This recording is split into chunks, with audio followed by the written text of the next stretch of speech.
Seja bem-vindo, eu me chamo Marcos Paulo e farei um estudo a respeito da obra Nosso Lar, psicografada pelo médium brasileiro Chico Xavier e ditada pelo espírito André Luiz. O romance foi publicado em 1944, é um clássico da literatura espírita brasileira e versa sobre os primeiros anos de vida do médico André Luiz após a sua desencarnação na colônia Nosso Lar. A obra está dividida em 40 capítulos e neste vídeo comentarei sobre o 14º capítulo, intitulado Elucidações de Clarencio. Neste capítulo, André está diante de Clarencio e se sente arrependido de ter solicitado uma audiência. Isto porque antes, o mentor espiritual havia esclarecido a senhora idosa. Antes de iniciar a sua conversa com o ministro Clarencio, André estava bastante nervoso, ansioso e repleto de conflitos internos, sobretudo após ouvir o que ele, Clarencio, havia dito para a senhora idosa. Mesmo assim, André disse: "Tomei a liberdade de vir até aqui, rogar seus bons ofícios para que me reintegre no trabalho. Ando saudoso dos meus mistérios, agora que a generosidade do nosso lar me reconduziu à bênção da harmonia orgânica. Qualquer trabalho útil me interessa, desde que me afaste da inação." Percebemos neste trecho que André queria agradar o mentor com o discurso dissonante do seu mundo íntimo. Mundo este cheio de conflitos por ter sido médico no plano terreno e que qualquer trabalho de natureza diferente daquela que ele conhecia seria para ele de difícil aceitação. Então, mais adiante, André Luiz nos diz: "Clarencio fitou-me longamente como a identificar minhas intenções mais íntimas.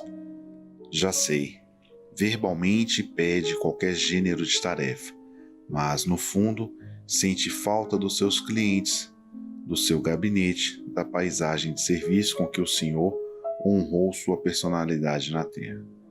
Depois de uma pausa mais longa, porém, o ministro prosseguiu: "Convém notar, todavia, que às vezes o Pai nos honra com a sua confiança e nós desvirtuamos os verdadeiros títulos de serviço. Você foi médico na terra, cercado de todas as facilidades no capítulo dos estudos. Nunca soube o preço de um livro, porque seus pais generosos lhe custeavam todas as despesas. Logo depois de graduado, começou a receber proventos compensadores, não teve sequer as dificuldades do médico pobre, compelido a mobilizar relações afetivas para fazer clínica. Prosperou tão rapidamente que transformou facilidades conquistadas em carreira para a morte prematura do corpo. Enquanto moço e sadio, cometeu numerosos abusos dentro do quadro de trabalho a que Jesus o conduziu."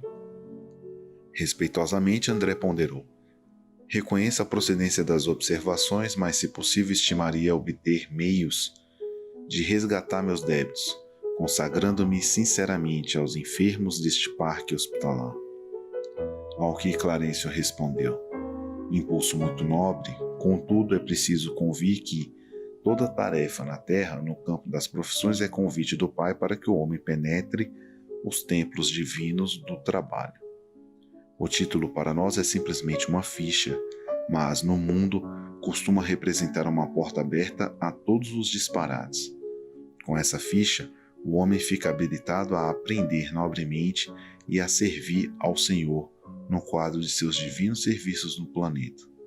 Como transformá-lo de um momento para outro em médico de espíritos enfermos, quando fez questão de circunscrever observações exclusivamente à esfera do corpo físico? Não nego sua capacidade de excelente fisiologista, mas o campo da vida é muito extenso. Que me diz de um botânico que alinhasse definições apenas com o exame das cascas secas de algumas árvores? Grande número de médicos na Terra prefere apenas a conclusão matemática diante dos serviços de anatomia.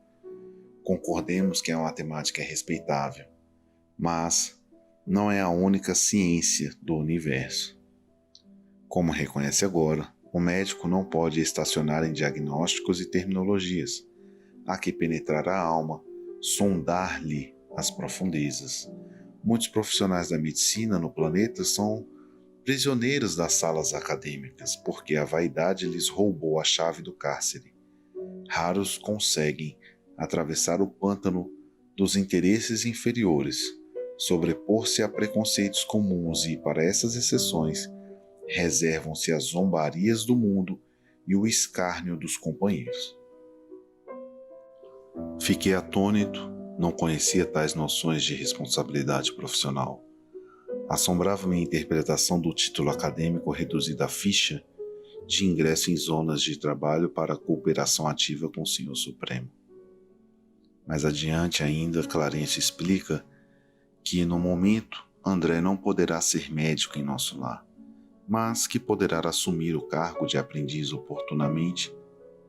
Diz que sua posição não é das melhores, mas, graças às intercessões da sua mãe, a situação se tornou um pouco mais suave.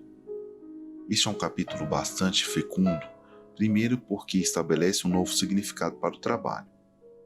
Independente da natureza da atividade desempenhada aqui na Terra, devemos exercê-la com esmero, de boa vontade, com dedicação.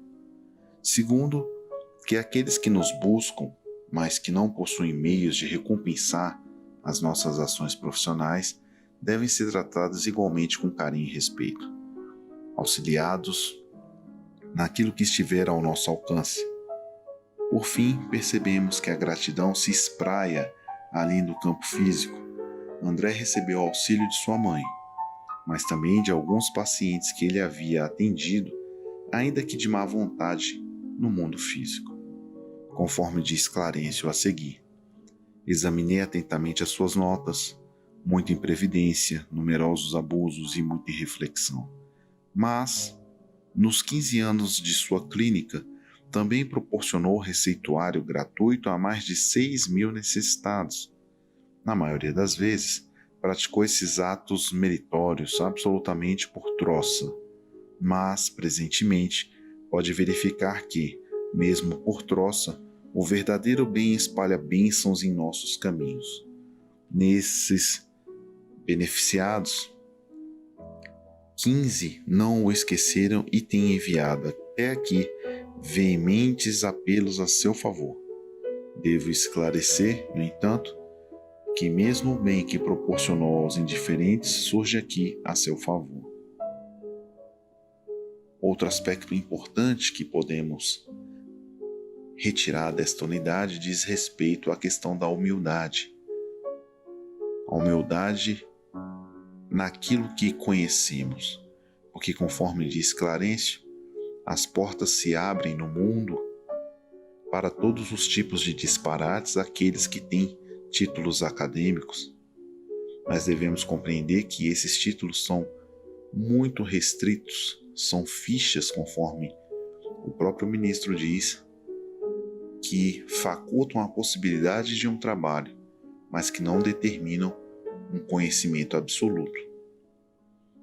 Devemos meditar sobre aquilo que nós sabemos e na pequenez do nosso conhecimento diante do universo que é a vida.